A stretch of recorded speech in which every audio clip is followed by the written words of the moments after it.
오늘 우리에게 주신 하나님의 말씀은 사도행전 14장 20절에서 28절 말씀입니다.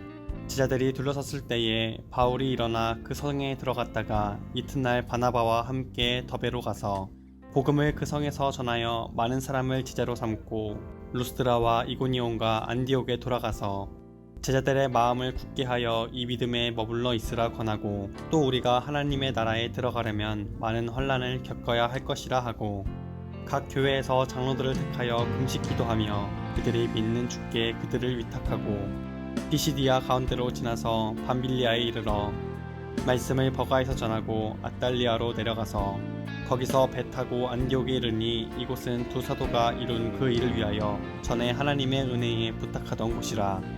그들이 이르러 교회를 모아 하나님이 함께 행하신 모든 일과 이방인들에게 믿음의 문을 여신 것을 보고하고 제자들과 함께 오래 있으니라. 오늘 이 말씀에 많은 은혜 받으시기 바랍니다. 오늘 우리가 함께 읽은 사도행전 14장에는 이제 바울의 전도 여행이 기록되어 있는데요.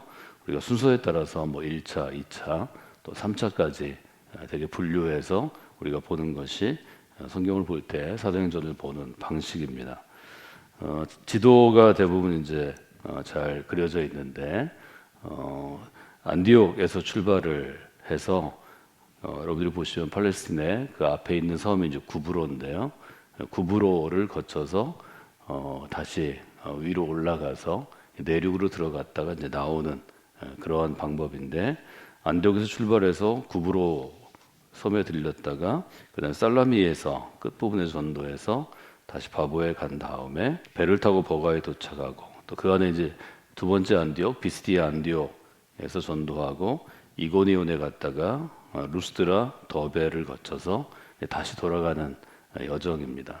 근데 지도에 보면 배를 타고 그냥 쭉 돌아가면 다시 출발지였던 안디옥으로 돌아갈 수 있는데, 바울이 빠른 길을 놔두고 다시 내륙에서 보면 마을의 마을을 거쳐, 지금으로 얘기하면 도시의 도시를 거쳐서 내륙을 쭉 돌아가는 길로 다시 이렇게 되돌아가는 여정이 있는 것을 보게 됩니다. 화살표가 오고 가죠. 그럼 질문할 수 있습니다. 옛날에 그 여정이라는 것들이 지금처럼 교통수단이 좋고 또 머물러 있는 숙소나 아니면 이런 일들이 편한 게 아니고 걸어서 가야 되고, 또 여기저기 쉬는 것이 굉장히 어렵기도 하고 또 위험한 길입니다.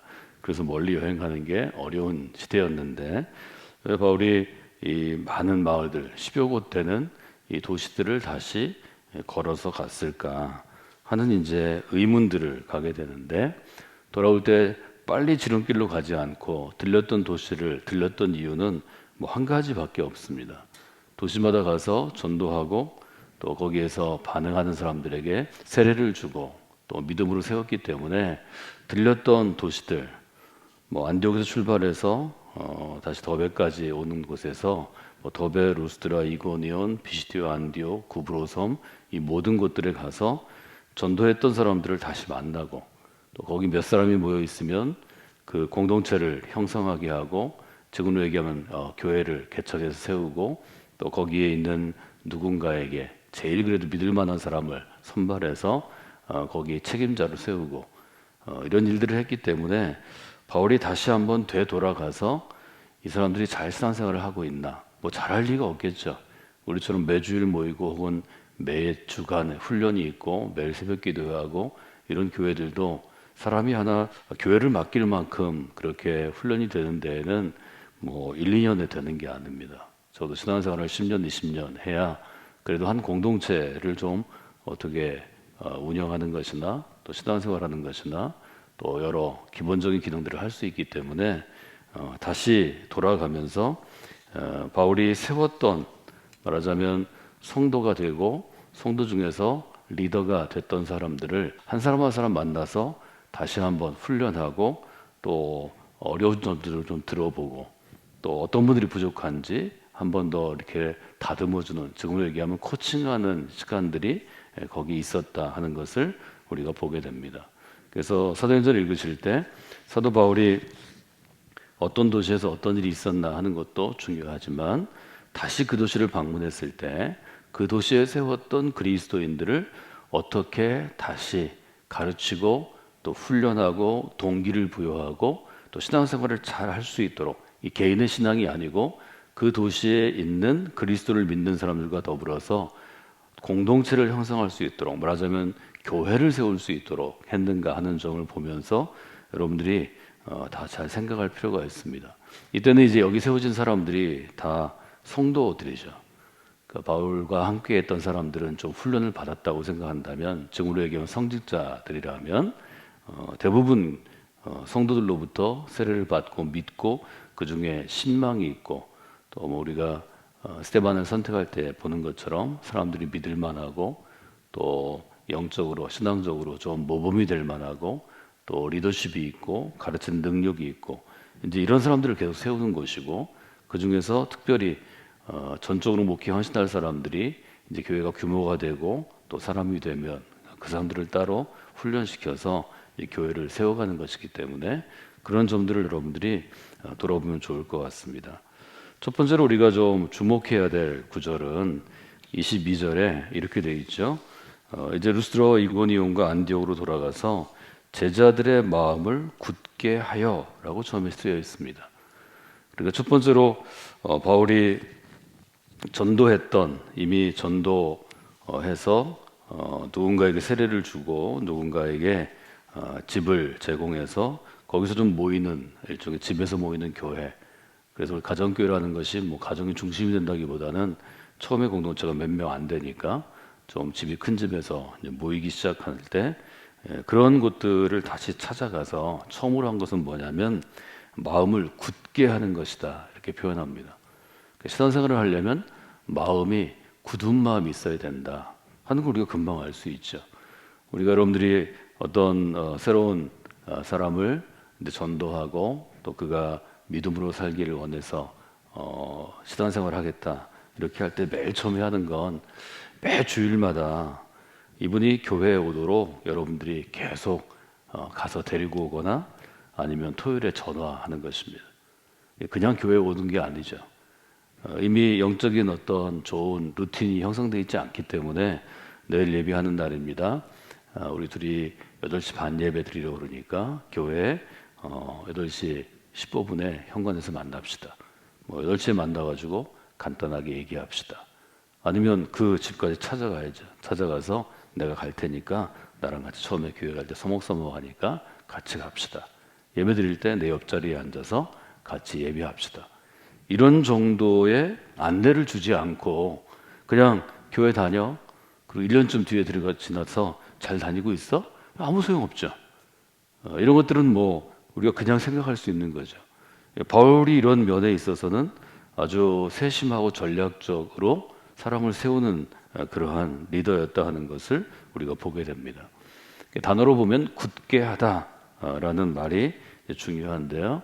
이 굳게 하다라는 말은 뭐냐면 무엇을 좀 강력하게 견딜 수 있도록 해주는 거죠. 예를 들면 제가 지금 여기 쓰고 있는 단은 현대적으로 밑에 아주 조그만 버팀하는 기둥이 있고 이 기둥 위에 제 원고 대를 놨는데요. 이것들을 굳게 하기 위해서는 이 기둥이 흔들리지 않아야 합니다. 이 굳게 한다는 것은 기존에 이미 있는 어떤 구조물에 힘을 더하도록 덧대거나 튼튼하게 보강하는 것입니다. 그러니까 말하자면 교회 안에서 목회자들이 하는 일, 또 목회자와 함께 동역해서 자기가 맡고 있는 조금 더 작은 부분들을 맡고 있는 리더들이 하는 일, 우리가 임원을 세우는 일이 거기에 있는데요. 리더들이 하는 일은 어떤 것인가 하면 이미 신앙생활을 하고 있는 사람이 더 잘할 수 있도록 이 사람이 아침에 일어나서 예배 드리는 게 어려우면 그 전날 얘기하고 데리러 가고 또 전화를 걸고 마치 교회학교 사역을 하는 것처럼 그렇게 보강해주고 이 사람이 마음이 잘 흔들린다고 한다면 마음이 흔들리는 일이 있으면 좀 찾아가서 권면하고 또 상담해주고 또 힘을 불어 넣어주고 하는 것들이 이 사람의 신앙의 집을 굳게 보강하는 거죠.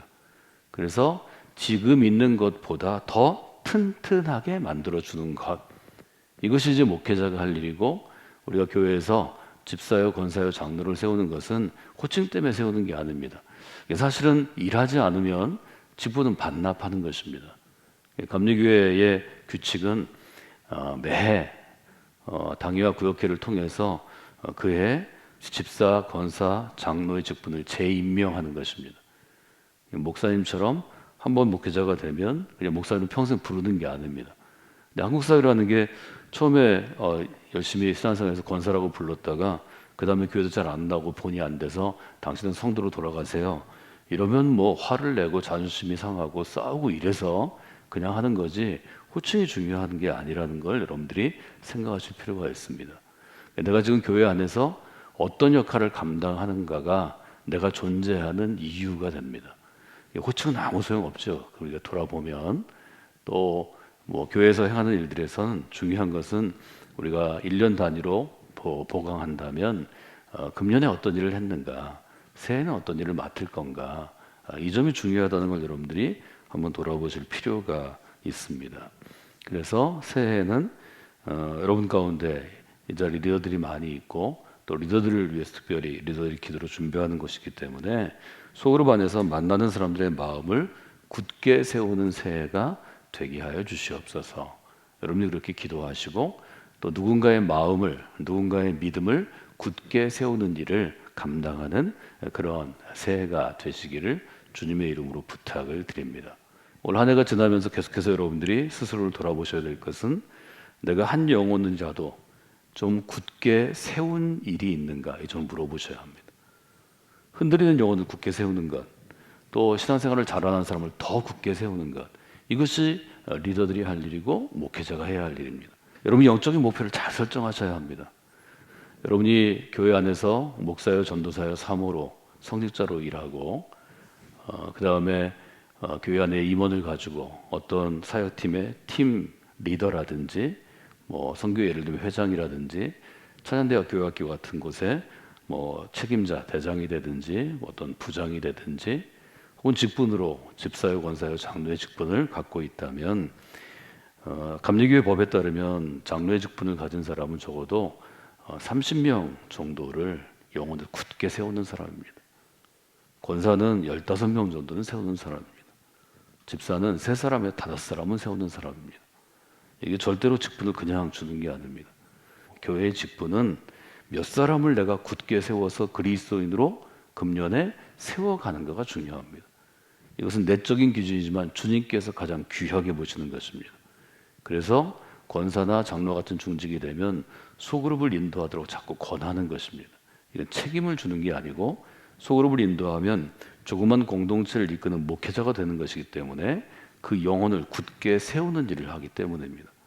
여러분 절대로 신앙은 개인적으로 오래 가면 안 됩니다. 나 혼자 잘 믿고 우리 애들 잘 되고 뭐 우리 자손들 잘 되기 위해서 내가 평생 교회 다닌다. 이건 3년이면 족한 것입니다.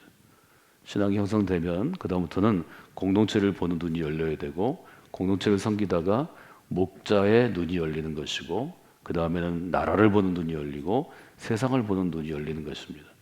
적어도 그리스도인이 되면 세계를 품은 인생을 살아가야 합니다. 여러분들이 그런 분들이 되시기를 주님의 이름으로 축원해 드립니다. 두 번째로 여러분이 묵상해야 될 구절은 22절에 있는 이 믿음에 머물러 있으라 하는 구절입니다. 22절에 보면 제자들의 마음을 굳게 하여 이 믿음에 머물러 있으라 이렇게 표현하죠. 여기 머물러 있으라 이렇게 되어 있고 개역은 거하다 이렇게 표현해 있는데요. 거하는 것은 집 짓고 거기에 사는 것입니다. 거주하는 것입니다. 믿음에 머물러 있는 일이 중요합니다. 여러분 전도하고 바울이 1주일, 2주일 있다가 떠나서 1년 후에 돌아왔을 때 그 사람이 믿음에 머물러 있을 확률이 얼마나 될까요? 저는 거의 없다고 봅니다. 매주일 교회 예배 출석하거나 주중에 어떤 성경 공부를 하거나 사역을 해도 믿음에 머물러 있을 때가 있고 아닐 때를 여러분 잘 따져보면 믿음에 머물러 있지 않을 때 아주 많습니다. 여러분이 하루 24시간 또 일주일에 7일간 많이 여러분이 체크하지 않아도 일주일 단위로 여러분이 믿음에 지금 머물러 있는가 아니면 좀 벗겨져 있는가를 하면 벗겨져 있을 때가 많이 있습니다. 길에서 벗어날 때가 많이 있습니다. 바울은 전도하고 예수 그리스도를 주님으로 영접하고 내가 그리스도의 제자로 평생을 살겠다고 결정한 초신자들에게 계속해서 강조합니다. 믿음에 머물러 있어야 합니다. 에베소서에서는 이것을 그리스도께서 너의 마음에 내주하시고, 내주한다는 건 뭐냐면 마음 안에 집을 짓고 머물러 있다, 거주한다라는 뜻입니다. 머물러 있다는 것은 바울의 표현 중에 아주 중요한 표현입니다. 그러면서 우리가 질문할 수 있는 건 어떤 믿음에 머물러 있어야 하는가라는 주제입니다. 바울은 믿음에 머물러 있으라 이렇게 얘기하고, 그 뒤에 22절 하반절에 보면 또 우리가 하나님의 나라에 들어가려면 많은 환난을 겪어야 할 것이라 라고 가르치고 있는 것을 보게 됩니다. 하나님의 나라에 들어가려면 어떻게 되느냐? 믿음 안에서 많은 성공을 경험하는 게 아닙니다. 하나님 나라에 들어가려면 내가 예수 믿었더니 이런 좋은 일이 있었습니다. 아이들이 잘 됐습니다. 질병이 나았습니다. 내가 직장에 승진했습니다. 사업이 크게 번창했습니다. 이런 얘기를 하는 것이 여러분의 신앙에 사실 도움이 되지 않습니다. 하나님의 나라에 들어간 조건은 환난을 겪는 것입니다. 내가 예수 믿기 위해서, 그리스도의 제자가 되기 위해서, 그리스도의 제자로 살기 위해서 환난을 겪는 것이 중요하다고 성경은 도전합니다. 이 점에서 한국 교회가 반드시 매번 점검해야 할 상황이 있습니다. 도시마다 제가 가면 제일 눈에 띄는 건, 역시 저는 목회자이기 때문에 교회입니다.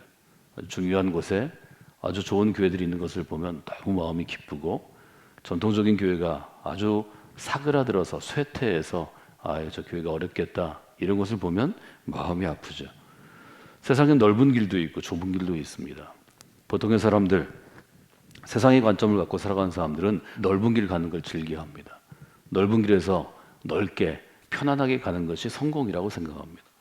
예수님은 처음부터 아주 분명하게 우리가 걸어가야 할 길은, 나를 따르는 사람들, 너희들이 걸어가야 할 길은 좁은 문이고 좁은 길이라고 말씀해 주셨습니다. 이 점을 여러분들이 절대로 잊어서는 안 되고, 누구에게나 예수 그리스도를 믿는 것은 평생토록 좁은 길을 가는 것입니다. 예수님의 표현으로 하면 좁고 험한 길을 가는 것입니다. 우리가 들어가는 길은 좁은 문을 들어가는 것입니다. 이 점부터 시작하셔야 합니다. 우리 요한복음을 저희가 함께 묵상했는데요, 지난주에 아주 분명하게 예수님 얘기하시죠. 세상이 너희들을 미워할 것이다. 그것은 너희는 내 것이기 때문이다. 나에게 속해 있기 때문에 세상에 속해 있지 않아서 너희들을 미워할 것이다. 예수님이 이것을 매일 제자들에게 주지시켰습니다. 마음으로 인정하게 하고 깨달을 때까지 가르쳤습니다. 그래서 지금 바울도 얘기하는 것입니다. 우리가 하나님의 나라에 들어갈 것입니다. 들어갈 때까지 많은 환난을 겪게 될 것입니다. 이렇게 하고 예수님을 믿어야 굳게 되는 아주 강한 그리스도인이 됩니다. 여러분, 모든 공동체는 강한 멤버십을 키워낼 때 오래도록 활성화될 수 있고 역동적이 될 수 있고 지속될 수 있습니다.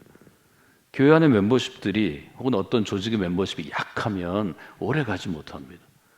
강한 그리스도인이 되는 것은 내가 하나님의 나라에 들어가려면 환난을 겪는 것이라는 것을 알고 그 환난을 이기려고 애쓰고 노력할 때 믿음이 강해지는 것입니다. 이 점을 여러분들이 잘 생각할 필요가 있습니다. 우리가 생각할 때 건강하면 믿음이 좋아질 것 같죠? 평안하면 믿음이 더 좋아지나요? 내가 원하는 것을 하나님의 이름으로 성취하면 믿음이 좋아지나요? 다른 사람들이 볼 때 복받았다 이런 얘기를 들으면 강한 그리스도인이 될까요? 머물러 있을까요? 여러분 개인의 삶들 아닙니다. 병중에 있을 때 믿음 안에 더 강력하게 머물러 있습니다. 직장에서 어려움을 당해서 직장 그만두어야 될 때 훨씬 믿음이 강해집니다. 사업이 잘 안 돼서 그것 때문에 여러분들 새벽에 교회 문도 열리기 전에 새벽 4시부터 기다리고 있다가 문을 두드려서 들어와서 간절하게 기도하고 눈물 흘릴 때 믿음 안에 강력하게 머물러 있는 나 자신을 발견하게 될 것입니다. 그러다가 직장에서 문제가 해결되면 새벽에 안 나옵니다. 주일도 걸릅니다. 사업이 잘 되면 그때부터 놀러 다니기 시작합니다. 여행 갑니다. 교회에서 사라집니다. 그래서 사람은 그런 것입니다. 믿음에 머무는 것이 어떤 것인지를 여러분들이 반드시 기억해야 합니다. 바울이 어떻게 얘기했나요? 이후로는 누구든지 나를 괴롭게 하지 말라. 내가 내 몸에 예수 그리스도의 흔적을 가졌다고 표현합니다. 우리가 잘 아는 갈라디아서 6장의 말씀입니다. 이것은 예수님이 제자들을 좀 예수님 잘 따라오라고, 나를 따르면 좋은 일이 있을 거야, 나 따라오면 출세할 거야, 예수님께 속이지 않았습니다. 정직하게 얘기하셨고 아주 담대하게 얘기하셨습니다. 바울도 똑같이 얘기합니다. 나를 따라오면 내가 내 몸에 흔적이 있는 것처럼, 채찍에 맞은 흔적, 돌에 맞은 흔적, 고문당한 흔적이 있는 것처럼 여러분도 예수님의 흔적을 가지게 될 것인데 이 흔적 때문에 하나님의 나라에 들어갈 수 있을 것입니다. 저는 여러분들이 이런 믿음을 분명히 가져야 하고 이것이 바른 전도입니다. 네, 바른 양육입니다. 한 영혼이 믿음에 거할 수 있도록 정직하게 가르치는 사람이 되어야 합니다.